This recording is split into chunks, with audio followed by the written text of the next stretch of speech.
ಆಲೂರು ಪಟ್ಟಣದ ದೊಡ್ಡಿ ಬೀದಿ ಮುನೀರಾ ಬೇಗಂ ಅವರಿಗೆ ವಾತ್ಸಲ್ಯ ಮನೆ ಹಸ್ತಾಂತರ. ಶ್ರೀ ಕ್ಷೇತ್ರ ಧರ್ಮಸ್ಥಳ ಗ್ರಾಮಾಭಿವೃದ್ಧಿ ಯೋಜನೆ ಬಿಸಿ ಟ್ರಸ್ಟ್ ಆಲೂರು ವತಿಯಿಂದ ಪಟ್ಟಣದ ದೊಡ್ಡಿ ಬೀದಿ ವಾಸಿ ಮುನೀರಾ ಬೇಗಂ ಎಂಬುವರಿಗೆ ನಿರ್ಮಿಸಲಾದ ವಾತ್ಸಲ್ಯ ಮನೆ ಹಸ್ತಾಂತರ ಕಾರ್ಯಕ್ರಮ ಶುಕ್ರವಾರ ನಡೆಯಿತು. ಶ್ರೀ ಕ್ಷೇತ್ರ ಧರ್ಮಸ್ಥಳ ಗ್ರಾಮಾಭಿವೃದ್ಧಿ ಯೋಜನೆ ಬಿಸಿ ಟ್ರಸ್ಟ್ ಆಲೂರು ತಾಲೂಕಾ ಮಾತೃ ಶ್ರೀ ಹೇಮಾವತಿ ಅಮ್ಮನವರ ಮಾರ್ಗದರ್ಶನದ ಜ್ಞಾನ ವಿಕಾಸ ಕಾರ್ಯಕ್ರಮದಡಿಯಲ್ಲಿ ಸಮಾಜದಲ್ಲಿರುವ ಅತಿ ದುರ್ಬಲ ಮತ್ತು ಅಸಹಾಯಕ ಸ್ಥಿತಿಯಲ್ಲಿರುವ ಕುಟುಂಬದ ಬಡತನದಲ್ಲಿರುವ ಕುಟುಂಬಗಳನ್ನು ಗುರುತಿಸಿ ಅವರ ಜೀವನ ನಿರ್ವಹಣೆಗೆ ಬೇಕಾದ ಮಾಸಾಸನ ಹಾಗೂ ಅಗತ್ಯಕ್ಕೆ ಅನುಕೂಲವಾಗುವಂತೆ ವಾತ್ಸಲ್ಯ ಕಿಟ್ಗಳನ್ನು ಕೊಡುವುದರೊಂದಿಗೆ ಸೂರು ಇಲ್ಲದವರಿಗೆ ಸ್ವಂತ ಸೂರು ನಿರ್ಮಾಣ ಮಾಡಿ ಕೊಡುವುದೇ ಈ ಕಾರ್ಯಕ್ರಮದ ಮುಖ್ಯ ಉದ್ದೇಶವಾಗಿದೆ.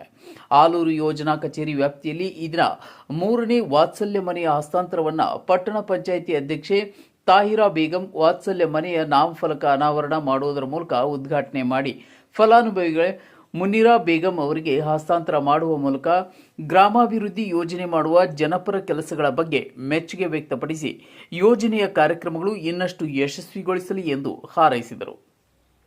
ಶ್ರೀ ಕ್ಷೇತ್ರ ಧರ್ಮಸ್ಥಳ ಗ್ರಾಮಾಭಿವೃದ್ಧಿ ಯೋಜನೆ ಹಾಸನ ಜಿಲ್ಲೆಯ ನಿರ್ದೇಶಕ ಸುರೇಶ್ ಮೊಯ್ಲಿ ಮಾತನಾಡಿ, ಗ್ರಾಮಾಭಿವೃದ್ಧಿ ಯೋಜನೆ ಮುಖೇನ ಪೂಜ್ಯ ಧರ್ಮಾಧಿಕಾರಿಗಳು ಹಾಗೂ ಹೇಮಾವತಿ ಅಮ್ಮನವರು ಮಾಡುತ್ತಿರುವ ಸಮಾಜ ಸೇವೆ ಕಾರ್ಯಗಳ ಬಗ್ಗೆ ತಿಳಿಸಿ ಗ್ರಾಮದ ಜನರು ಯೋಜನೆಯ ಕಾರ್ಯಕ್ರಮವನ್ನು ಚೆನ್ನಾಗಿ ಅರಿತುಕೊಂಡು ಕಾರ್ಯಕ್ರಮವನ್ನು ಸ್ವೀಕಾರ ಮಾಡಿ ಬದುಕು ಕಟ್ಟಿಕೊಳ್ಳಬೇಕೆಂದು ಮಾತೃಶ್ರೀ ಹೇಮಾವತಿ ಅಮ್ಮನವರ ವಾತ್ಸಲ್ಯ ಕಾರ್ಯಕ್ರಮದಡಿ ರಾಜ್ಯಾದ್ಯಂತ ಇದುವರೆಗೆ 700ಕ್ಕೂ ಹೆಚ್ಚು ವಾತ್ಸಲ್ಯ ಮನೆಗಳನ್ನು ರಚನೆ ಮಾಡಿ ನಿಜವಾದ ಫಲಾನುಭವಿಗಳಿಗೆ ಹಸ್ತಾಂತರ ಮಾಡಲಾಗಿದೆ ಎಂದು ಹೇಳಿದರು.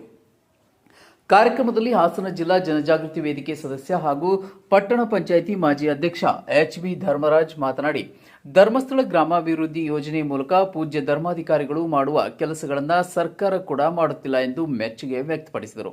ಇನ್ನು ಕಾರ್ಯಕ್ರಮದಲ್ಲಿ ಜನಜಾಗೃತಿ ಸದಸ್ಯ ರಾಜಶೇಖರ್, ಎಂ. ಬಾಲಕೃಷ್ಣ, ಒಕ್ಕೂಟದ ಅಧ್ಯಕ್ಷ ಲಿಂಗರಾಜು, ವಲಯ ಮೇಲ್ವಿಚಾರಕರು, ಸೇವಾ ಪ್ರತಿನಿಧಿಯವರು, ಜ್ಞಾನ ವಿಕಾಸ ಸಮನ್ವಯಾಧಿಕಾರಿ, ಪ್ರಗತಿ ಬಂಧು ಸ್ವಸಹಾಯ ಸಂಘದ ಸದಸ್ಯರು, ಗ್ರಾಮದ ಗಣ್ಯರು ಉಪಸ್ಥಿತರಿದ್ದರು. ಆಲೂರು ತಾಲೂಕಿನ ಕ್ಷೇತ್ರ ಯೋಜನಾಧಿಕಾರಿ ಕೆ. ರತ್ನಾಕರ್ ಕೊಟ್ಟಾರಿ ಪ್ರಾಸ್ತಾವಿಕ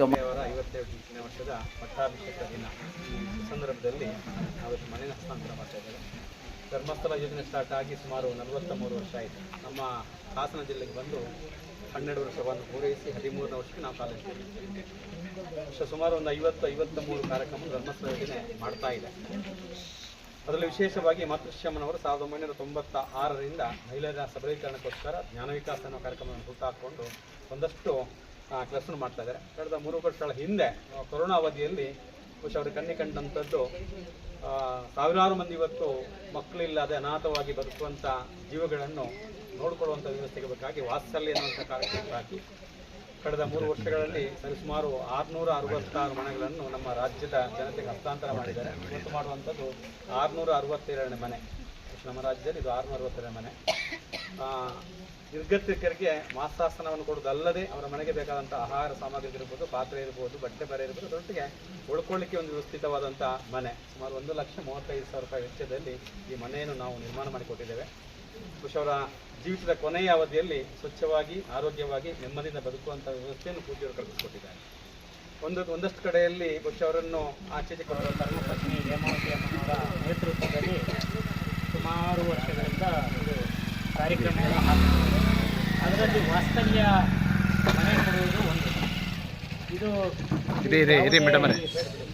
ಫಲಾಪೇಕ್ಷೆ ಇಲ್ಲದೆ ಇವರಿಗೆ ಯಾವುದೇ ಒತ್ತಡ ಇಲ್ಲದೆ ಹೇಳಿದ ಸಮಯಕ್ಕೆ ಸರಿಯಾಗಿ ಇವರಿಗೆ ಮನೆಯನ್ನು ನಿರ್ಮಾಣ ಮಾಡಿಕೊಟ್ಟಿದೆ.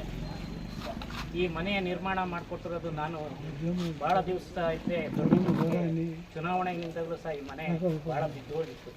ಆಗ ನಾನು ನೋಡಿದ್ದೆ ಈ ಅಜ್ಜಿ ಒಂದೇ ಇರೋದು ಯಾವಾಗ. ಆ ಟೈಮ್ನಲ್ಲೂ ಸಹ ಸರ್ಕಾರದ ವತಿಯಿಂದ ಕೇಳ್ತಾ ಇದ್ರು. ಆದರೆ ಸರ್ಕಾರ ಹಲವಾರು ನಿಬಂಧನೆಗಳನ್ನು ಹಾಕುತ್ತೆ. ಒಂದು ಪಟ್ಟಣ ಪಂಚಾಯಿತಿ ಇರ್ಬೋದು, ಯಾವುದೇ ಇರ್ಬೋದು, ಅವ್ರ ಖಾತೆ ಅದು ಇದು ಏನೇನ ಕೇಳುತ್ತೆ. ಆದರೆ ಧರ್ಮಸ್ಥಳದ ಯೋಜನೆಯಲ್ಲಿ ಅವ್ಯಾವೂ ಇಲ್ಲ, ಭ್ರಷ್ಟಾಚಾರನೂ ಇಲ್ಲ, ಯಾವುದೇ ಖಾತೆ ಇವ್ಯಾವೂ ಕೇಳಲ್ಲ. ಆ ಅಜ್ಜಿ ಆಧಾರ್ ಕಾರ್ಡ್ ಮತ್ತು ವೋಟರ್ ಐ ಡಿ ಇವುಗಳನ್ನ ತಗೊಂಡು ಅವರಿಗೆ ಮನೆಯನ್ನು ನಿರ್ಮಾಣ ಮಾಡಿಕೊಟ್ಟಿದ್ದಾರೆ. ಜೊತೆಗೆ ಇವರಿಗೆ ಮಾಸಾಸನ ಕೊಡ್ತಾ ಇದ್ದಾರೆ. ಮತ್ತು ವಾಸ್ತಲ್ಲಿ ಕಿಟ್ ಕೊಡ್ತಾರೆ. ಕಿಟ್ಟು ಅದೇ ಆರೋಗ್ಯಕ್ಕೆ ಬೇಕಾದಂಥ ಒಳ್ಳೆಯ ಆಹಾರವನ್ನು ಸೇರಿಸಿ ಒಂದು ಕಿಟ್ಟನ್ನು ಕೊಡ್ತಾರೆ. ಇದು ಈ ವ್ಯವಸ್ಥೆಯಲ್ಲಿ ಧರ್ಮಸ್ಥಳ ಹಲವಾರು ಜನರಿಗೆ ಈ ಥರ ವ್ಯವಸ್ಥೆಗಳನ್ನ ಮಾಡಿಕೊಟ್ಟಿದೆ. ನಾನು ನೋಡಿದ ಮಟ್ಟಿಗೆ ಇವತ್ತು ಕರ್ನಾಟಕದಲ್ಲಿ ಹಲವಾರು ಸಂಘ ಸಂಸ್ಥೆಗಳಿದ್ದಾವೆ, ಮಠ ಮಂದಿರಗಳಿದ್ದಾವೆ. ಇವೆಲ್ಲವೂ ಸಹ ನಾವು ನೋಡ್ತಾ ಇದ್ದೀವಿ. ನಮ್ಮದೇ ಮಠ ಮಂದಿರಗಳಿರ್ಬೋದು, ಇನ್ನು ಬೇರೆ ಬೇರೆ ಮಠ ಮಂದಿರಗಳಿರ್ಬೋದು. ಆದರೆ ಎಲ್ಲಿಯೂ ಸಹ ಧರ್ಮಸ್ಥಳದಲ್ಲಿ ಹಾಕಿಕೊಂಡಿರುವಂಥ ಯೋಜನೆಯನ್ನು ಎಲ್ಲೂ ನಾವು ಕಾಣಲಿಕ್ಕೆ ಸಾಧ್ಯವಿಲ್ಲ.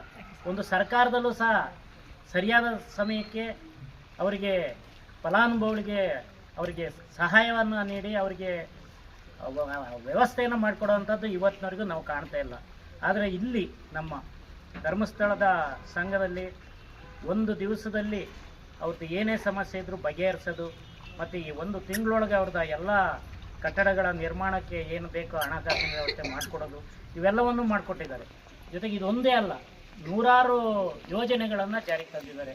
ಇವತ್ತು ರೈತರಿಗಿರ್ಬೋದು, ಹಾಗೆಯೇ ಏನು ವೃತ್ತಿಪರರಿಗಿರ್ಬೋದು, ಕೂಲಿ ಕಾರ್ಮಿಕರಿಗಿರ್ಬೋದು, ಎಲ್ಲ ರೀತಿಯ ಅವರ ಮಕ್ಕಳಿಗೆ ವಿದ್ಯಾಭ್ಯಾಸಕ್ಕಿರ್ಬೋದು, ಕೃಷಿಗೆ ಸಂಬಂಧಪಟ್ಟಂಥ ಬೀಜೋಪಚಾರಗಳಿಗಿರ್ಬೋದು, ಇಂಥವ್ರನ್ನೆಲ್ಲನೂ ಹಾಕೊಂಡಿರೋದು ಇದೊಂದು ಥರ ಅವರಿಗೆ ನಿರ್ಗತಿಕರಿಗೆ ಇವತ್ತು ನಮ್ಮ ಆಲೂರು ತಾಲೂಕೊಳಗೆ ನಿರ್ಗತಿಕರನ್ನು ಗುರುತಿಸಿ ಅವರಿಗೆ ಯಾವುದೇ ಒಂದು ಮೂಲಭೂತ ಸೌಕರ್ಯ ಇಲ್ಲ ಅಂಥವರಿಗೆ ಇವತ್ತು ಒಂದು ಮನೆ ಬಿದ್ದೋಗಿರೋದು ಇರ್ಬೋದು, ಅಂಥವ್ರನ್ನ ಗುರುತಿಸಿ ಇವತ್ತು ದೊಡ್ಡ ಬೀದಿಯಲ್ಲಿ ಇವತ್ತು ಅವರಿಗೆ ಒಂದು ವಾತ್ಸಲ್ಯ ಮನೆಯನ್ನು ಧರ್ಮಸ್ಥಳ ಟ್ರಸ್ಟ್ ವತಿಯಿಂದ, ಹಾಗೆ ವೀರೇಂದ್ರ ಹೆಗ್ಡೆಯರು ಮತ್ತು ತಾಯಿಯವರ ಆಶೀರ್ವಾದಗಳೊಂದಿಗೆ ಶ್ರೀ ಧರ್ಮಸ್ಥಳ ಮಂಜುನಾಥ ಸ್ವಾಮಿ ಆಶೀರ್ವಾದ ಅವರಿಗೆ ಮನೆಗೆ ಇರಲಿ ಅಂತ ಹೇಳ್ತಾ